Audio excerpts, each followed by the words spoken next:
Hey guys, good morning. Dr. Joe Rangel, the bodybuilding PhD. So, um, everybody knows Batman, right? I mean, even people who don't read comic books, you guys know Batman. And, Batman's pretty fucking cool, right? He's the strongest a human being can possibly be. He's the fastest a human being can possibly be. He is stupid rich, right?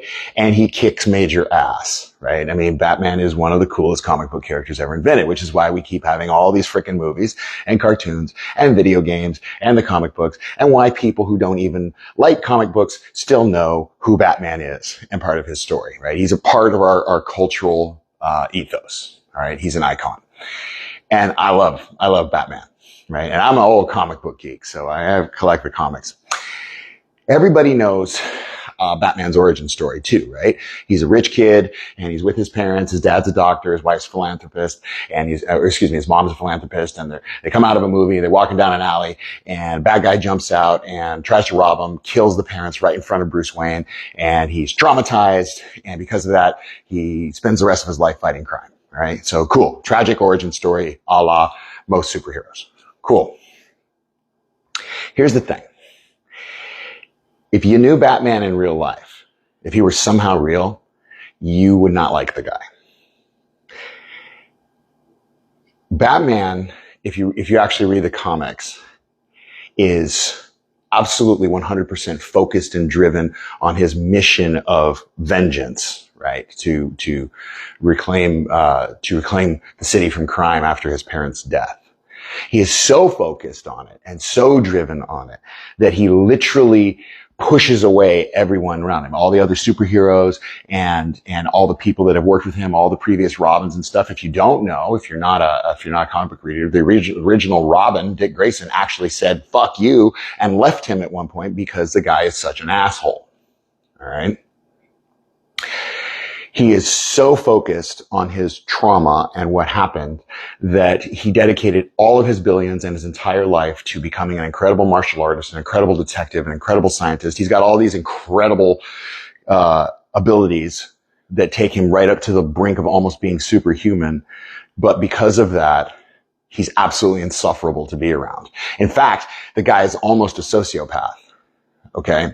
And there's classic images of him sitting alone in his Batcave brooding, right? Just sitting there with his hood off and brooding, right? And nobody around except his butler, Alfred, because nobody wants to be around the guy. All right. Unfortunately, the character Bruce Wayne was saddled with this huge trauma, right? He got this big giant metal ball of trauma and it chained him down.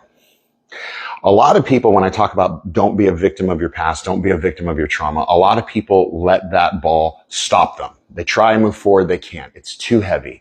And so they're chained down and they become victims of their trauma. And they never work on correcting their behavior and they never work on getting past the trauma and healing and becoming who they can be again. Some people, yours truly included, think that they're dealing with their trauma because they're strong enough to drag that freaking metal ball forward while it's attached to them. And they don't stop and they take step after plotting step after plotting step forward while this thing is dragging them down. But they're still moving forward. And so they think they are past their trauma because they're moving. They are very strong. They are very resilient, but they're still chained to their trauma and they're not letting it go. And eventually they are going to wear down. Now, I'm just speaking from personal experience. This was me for the longest time because I have a don't give up attitude, because I was raised never to quit. No matter what happened, I kept moving forward. I kept working. I kept working out. I forced myself to go outside. I forced myself even though I was dealing with all this trauma, right? But what I didn't realize is I was still chained to it.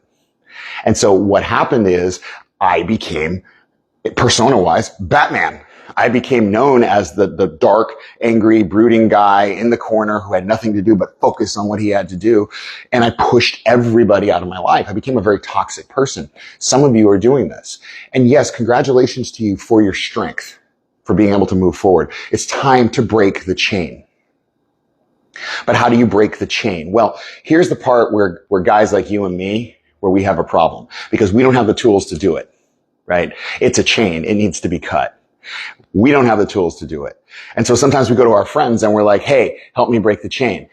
They don't necessarily have the tools to do it. They may mean well, they may show up with a screwdriver, they may show up with a hammer, and they may be trying to break the chain by giving you shitty advice like, oh, just, drink it away, or just get over it, bud, or hey, come on, let's go out, let's go party, let's go to the strip club, whatever, we'll take your mind off it. But that's not breaking the chain, okay? What you need is somebody with the tools. And in this particular case, that might mean your priest, your therapist, your doctor, maybe medicine. And we balk at that. I don't need all that. I don't want to do that. Listen, guys, here's the deal. I'm one of the strongest human beings I personally know, both physically and emotionally. And I can tell you right now, I couldn't break that chain without finding somebody who had the tools to help me do it. Okay? I beg you, I beseech you, don't be Batman. Not in real life. Okay? Break that chain and learn to walk away from your trauma. It'll still always be back there behind you, but it doesn't have to hold you down. All right. I'm Dr. Joe Rangel, the bodybuilding PhD. I love you guys. I hope this helps.